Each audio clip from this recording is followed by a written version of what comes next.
Hello everyone, my name is Mario Cruz. I'm one of the marketing guys here at UltraTech, and I'll also be your trainer for this session. Today I'm going to talk about the containment capacities required by the EPA.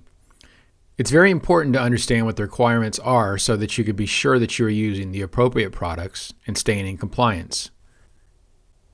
The main regulation that dictates the requirements is EPA 40 CFR 264.175. You can find a summary of this on our website, or you can find the complete text online on the EPA's website.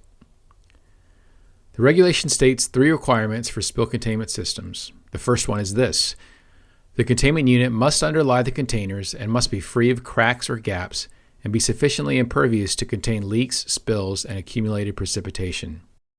Pretty straightforward stuff there. Doesn't make a whole lot of sense to contain a spill with something that is going to leak or spill itself.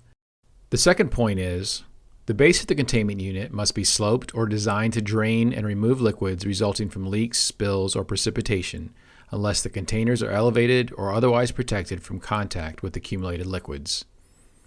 Again, that's pretty straightforward. You don't want your drum sitting in spilled material.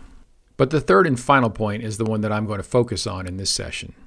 It states, the containment system must have sufficient capacity to contain 10% of the volume of containers, or the volume of the largest container, whichever is greater.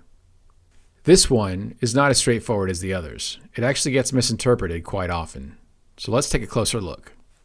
We'll start with a scenario where we need to have spill containment for 4 55-gallon drums. Again, the regulation states that whatever we use must have sufficient capacity to contain 10% of the volume of containers, or the volume of the largest container, whichever is greater. A quick calculation tells us that the total of those 4 55-gallon drums is 220 gallons. 10% of 220 is 22. But before we start shopping for a 22-gallon spill pallet, we need to look at the rest of the regulation. The second part says, or the volume of the largest container, whichever is greater.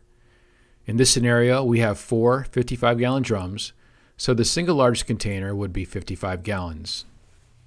55 is greater than 22, so we would need to have a spill containment unit with at least 55 gallons of containment to be in compliance. For the second scenario, let's try a larger quantity of drums. Let's go with 12. 12 drums at 55 gallons each would total 660 gallons. 10% of 660 gallons equals 66 gallons. The single largest container is 55 gallons. So in this instance, the requirement to meet the regulations would be 66 gallons, since that is the larger number of the two. One last scenario and then we'll move on. Let's say that you've got an IBC, or intermediate bulk container, that you need spill containment for. Now these tanks come in quite a few shapes and sizes, but for this example, we'll go with one of these, which holds 275 gallons. It's going to be the only thing on the spill containment unit, so the total volume of the containers and the single largest container will be the same, 275 gallons. 10% of 275 is 27.5, which is of course much less than 275.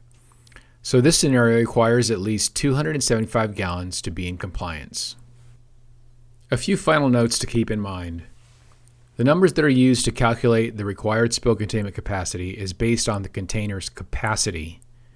In other words, if you are using a 55-gallon drum that never has more than 20 gallons of liquid in it, you are still responsible for containment as if it had 55 gallons in it. The regulation that we looked at is a federal requirement. This is the minimum requirement. State and other local regulators have the authority to enforce more stringent requirements. In other words, they can require greater containment capacity than we review today. They are not allowed to require less, but they can require more.